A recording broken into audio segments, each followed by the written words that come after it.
All right, let's draw some boxes. So we're gonna draw some boxes, freehand box in perspective. All right, so I'm just gonna, so this is your horizon line. I'm just gonna randomly pick a vanishing point. I usually don't like to pick it right in the center, so I'm gonna pick it off center a little bit. That just says right here. So we're gonna draw some boxes on above horizon line and below. And the way that I like to do it is, again, this is not a perspective class, so it's not going to be like a super, I guess, like accurate, I guess, what they were taught in perspective class. And so what I'll do is I'll start from the front face first. Front face of the box first. So pretty much just set out where I want the box to be. And what I'm gonna do, I'm gonna turn my artist pen way to the side. So I'm gonna pretty much just gonna use the side of the nib. I'm gonna almost scratch the surface of my paper from these corners. You can see it's barely. Well, it can be that fine like this. It's almost like I can use. That's why I don't use extra small anymore, because when I use the side of a nib, that's almost like extra small size. So and so what I'm gonna do, I'm just gonna find the back end.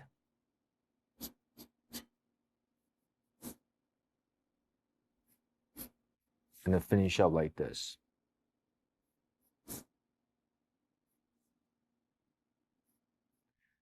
So this exercise is not just about drawing the freehand box. I also want you to think about line weights. So anything that's closer to us, in this case, this face right here, this edge is going to be the closest to us.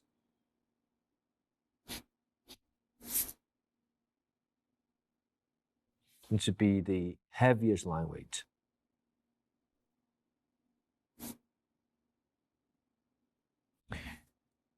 These edges going to be somewhat probably medium line weights. We're just going to go back probably once like this. And then just leave the back end the edge is further away from us as the finest line weight. Let's do it again. So I'm going to draw again randomly. Pick a front face, can be any sizes. And we're just going to pretend it's in one point. All the front facing or the horizontal edges, we're just all going to keep them parallel. No, pretend there's no coma vision, pretend there's no distortion. Just keep it all parallel. Just keep it parallel.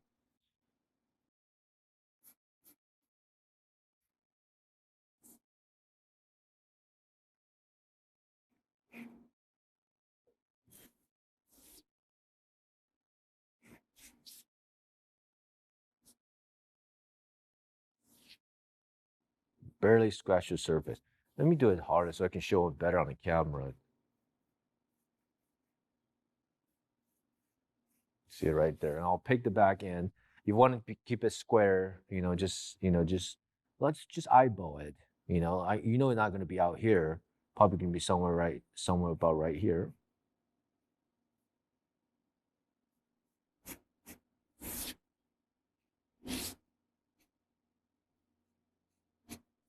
And then carefully go back. Press it down your pen. You're gonna get a more thicker, darker line weight like this. And then for the median line weight, probably just go back, go over once. That's enough. You can do one like overlap behind, which that's kind of fun to do. I mean, let's see. Let's say put one right here. You want to draw through it, that's fine. Again, just scratch, use the side.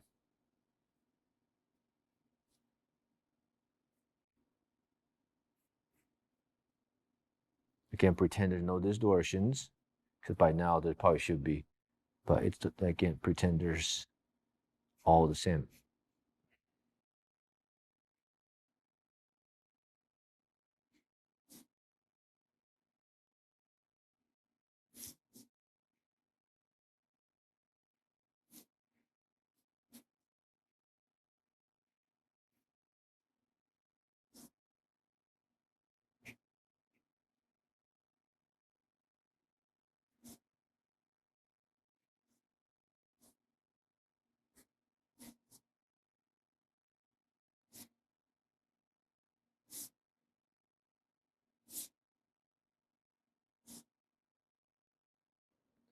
So you guys gonna do 5 above and five below. Let me do another one just to show you guys.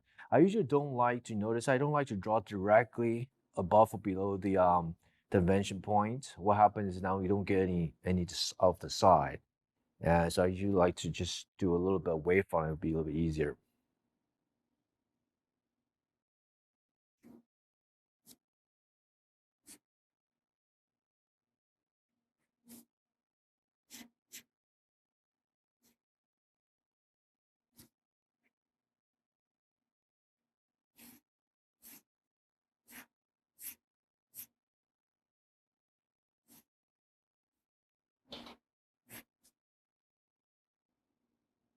Let me also hit this one behind a little bit.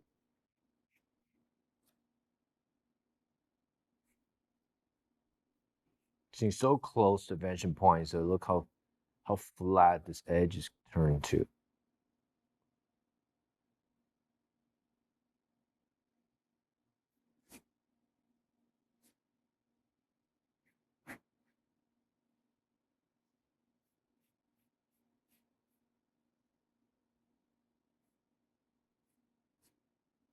All right, so we're gonna go back.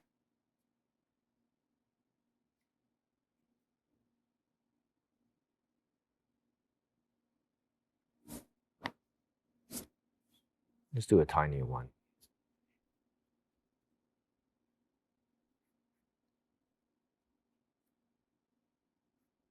When I sketch, I like to mix up things, like mix out the sizes, get some overlaps. Get it now. Having a little more of a more condensed group versus some areas a little more open. More variety you can put into your work. It could be like, you know, it can be illustrations or just some type of any concept, or it can be just pure just the individuals subject. More variety of design you can put into it, contrast you can put into it. It will overall make the work feels more interesting.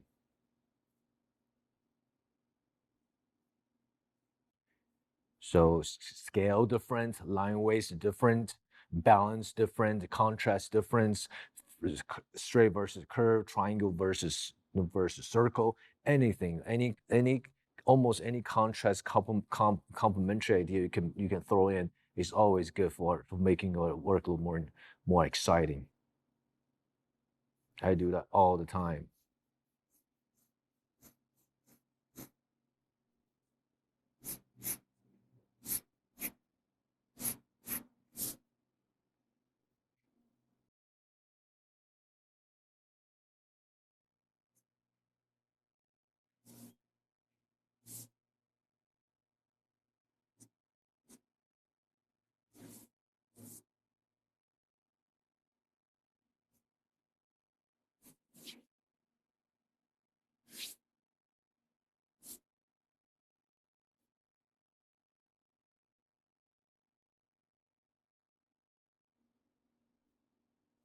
All right,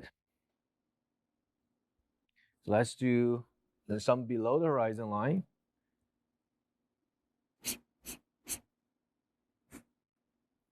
Since I know the front face is gonna be darker, so I don't mind just go over several times.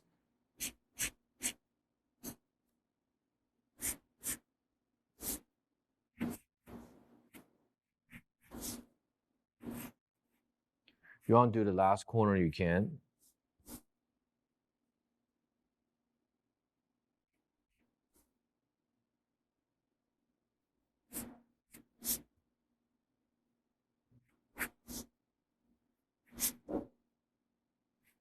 Tilt your paper if you need to.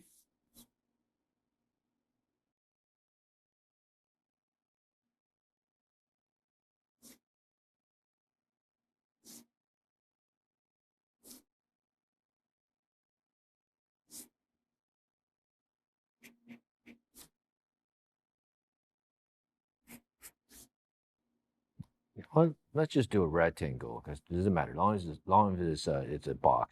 So I want to make this one longer.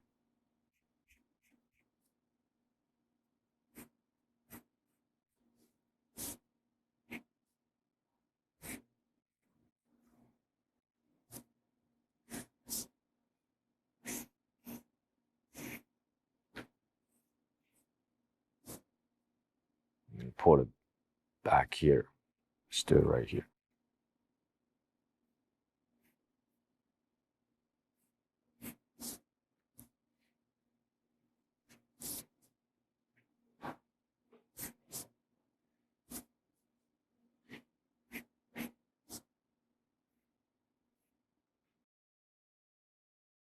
All right, let's do another one. Let's put it over here. Let's put in the foreground, like make it bigger for the foreground.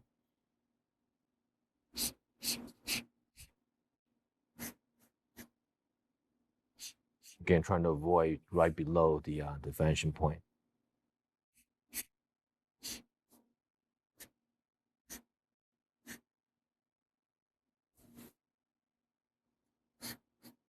Draw with your whole arm.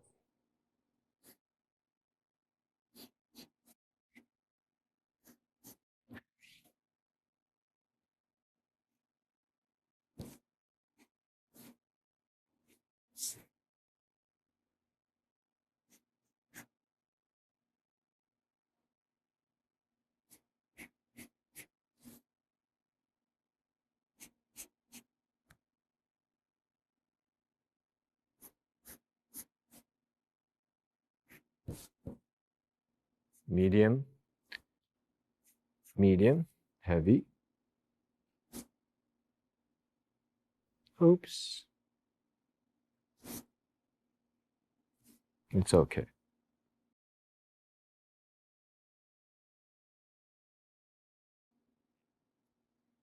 Again, do the best as you can. Sometimes you will screw up. Like that line looks pretty horrible. But like I said, it's okay. Just tell yourself you're gonna make the next one better. Right? So don't just get kind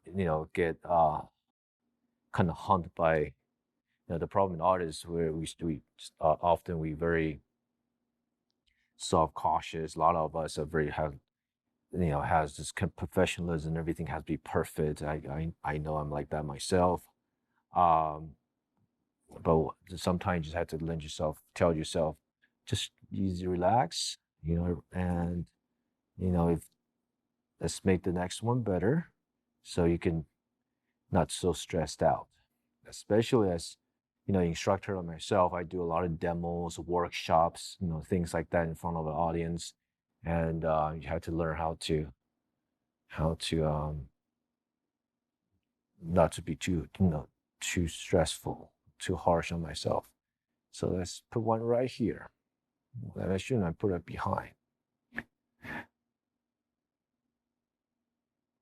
Put it right here.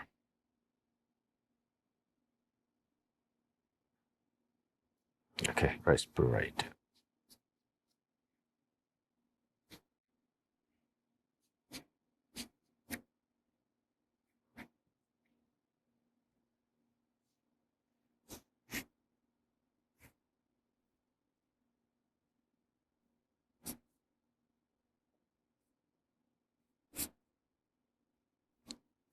Most important is to, like I said, learn the concept.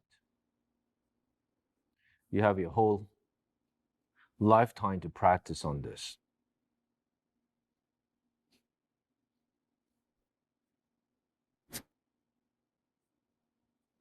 To master it, to perfect it. But all this is taking you closer stage to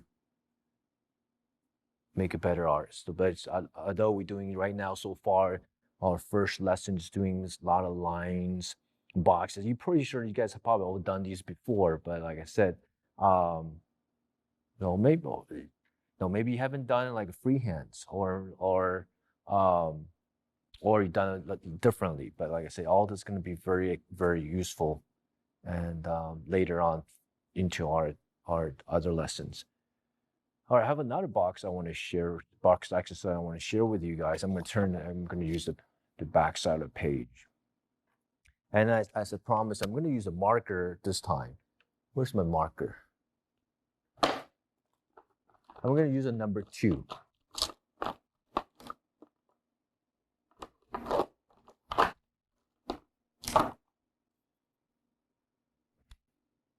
I'm going to use a chisel end. We're going to do a box in a rhythm. So let's just do this.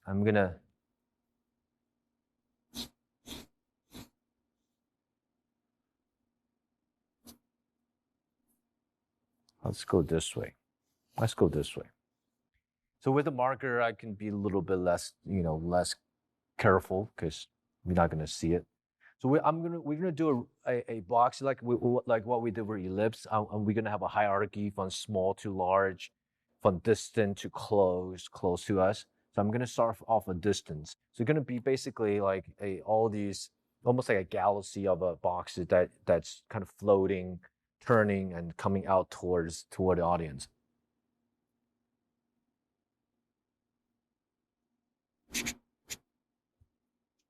So not a bad idea to use the marker.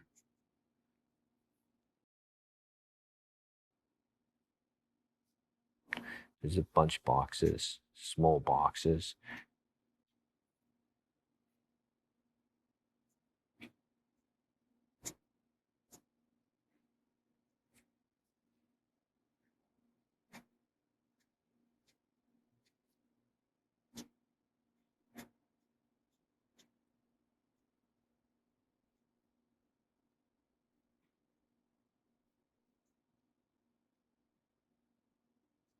If you screw out, or if you don't like the way the placement, you can still change it. Usually, what I like to do, I don't like to repeat. I don't like to repeat my drawing. So a lot of time, if you have my rule is 3. If I anything that looks similar 3 times, for sure, the 4th time I'm going to change it. For example, if I have these 3 circles, they all look quite similar. The 4th ones, I either gonna make it bigger. There's one of a choice I can do, or I'll skip, give a little bit of negative space, and I'll put the 4th one here, right? Or like I said, I have a 3. I'll put the 4th one up here, or or bigger, whatever. You just have to make sure, just not to make sure it's different than the previous 3. Is very important because otherwise it's gonna look very repetitive and it's gonna not look that it's not gonna look that interesting. So this is the way kind of how I do it. Right now, probably hard to see. I mean, get to the midsection, you probably see it better. Let me just quickly block in. Um, not not care about so like too accurate on the boxes because I know I can come back with my liner. I just need some image underneath.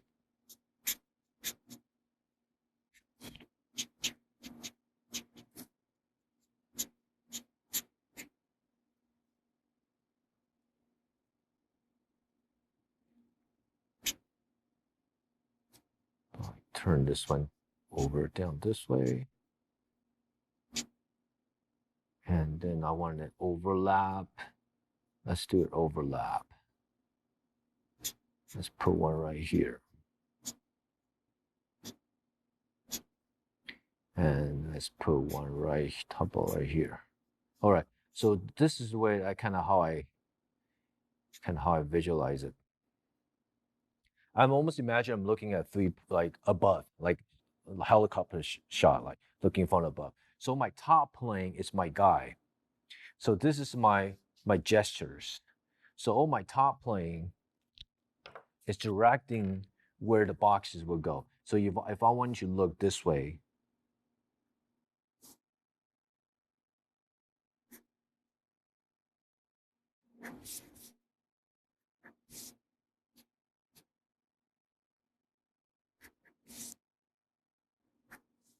So you look over here. If I want you to look this way,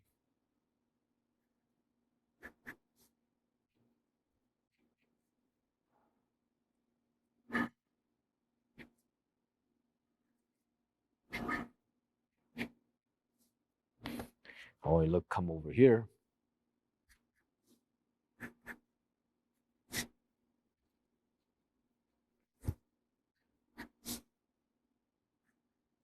See how the top plane serves as a guide?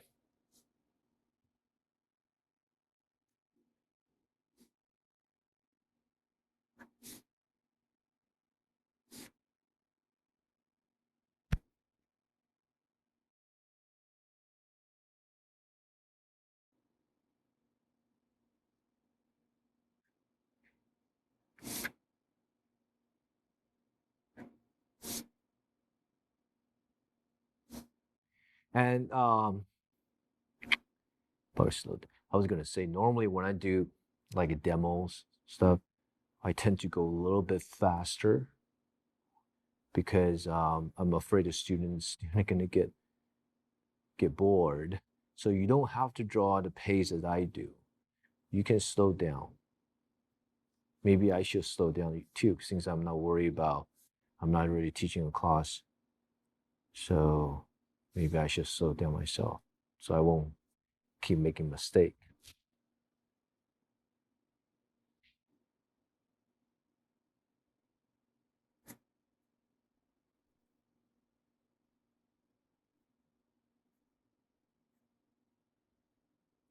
Make sure to give an overlap. Overlap shows reality because you can look around yourself. There's probably have something that's is got blocked by something else.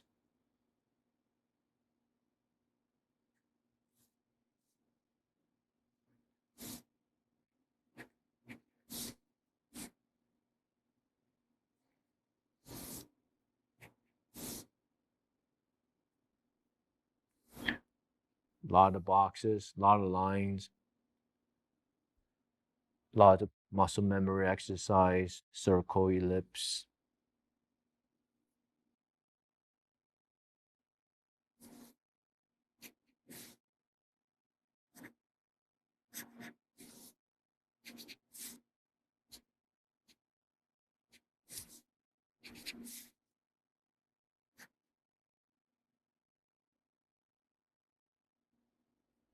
Let's do it. Go back to the marker.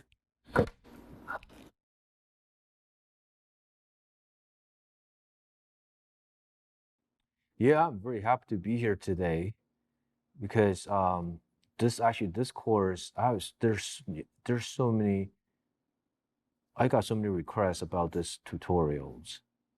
Finally, finally we find a time with New Master Academy we can actually do this because every time when I post my drawing up on my either my Facebook or Instagram, there's always somebody every time asks me where they can get access of these courses. I have always told them, you will you will just we were planning it. Finally, this happened, so I'm really excited to be here. And as you can see, I can't talk and draw at the same time. uh, okay, let's get this down.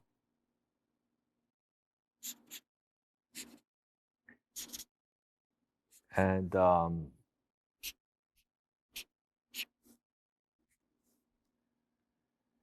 there's a process that I use. It's very simple, only three process: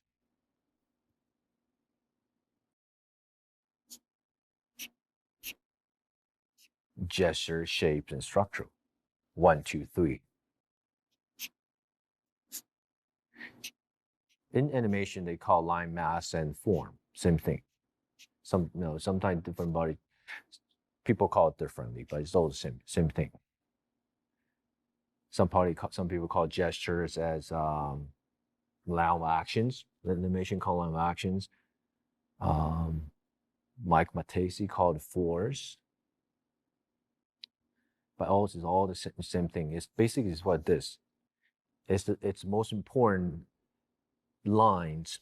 It sets up the overall momentum of the composition, the connections, the designs of the piece.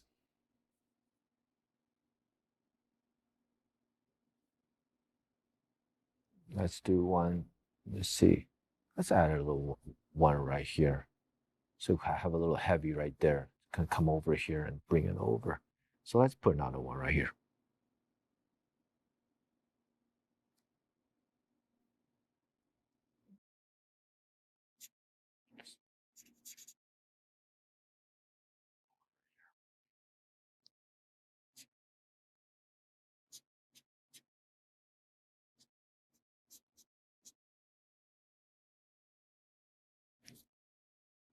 And then let's curve this one.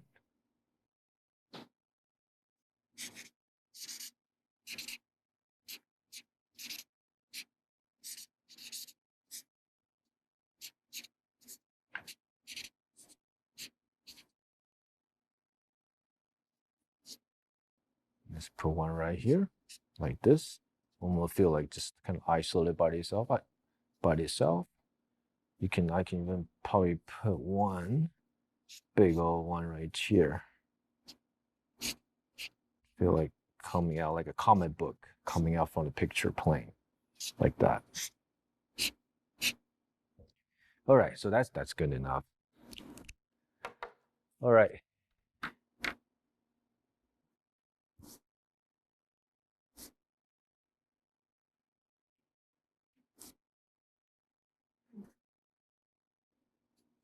So this course is actually was designed for entertainment classes.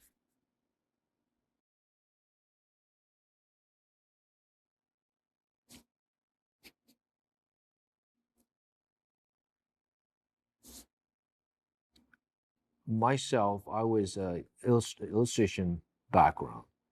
I'm not. Um, I do some freelance. I do some freelance on characters, design characters, environments, and storyboard and stuff. But I was always well, I'm always a. I start off as a figurative instructor. So I taught figure for a long time. I've been teaching for 21 years now, and probably the first decade is all figurative related classes on drawing, figure drawing, painting, head drawing, classes like that. And that's why the first you can also I did some recording for new masters, and you can see all those with I think with head drawings and figure drawing, paintings, videos. Interestingly, probably about 5 years ago, I started teaching classes for instance like this dynamic sketching class and for entertainment students, and also I pick and then also interestingly, um, entertainment department also um, asked me to teach for them. When I say teach for entertainment students, I'm actually I work for illustration department, but they have a entertainment track. So this is an entertainment track, but it's under illustration department. And matter of fact,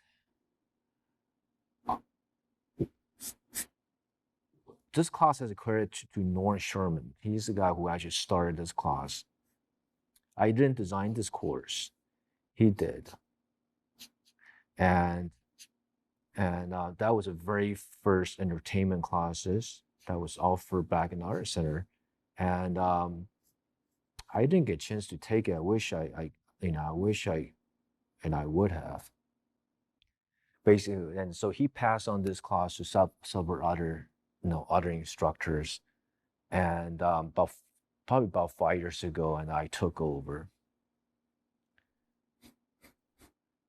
And so because I can draw, and So although I was teaching all figure-related classes,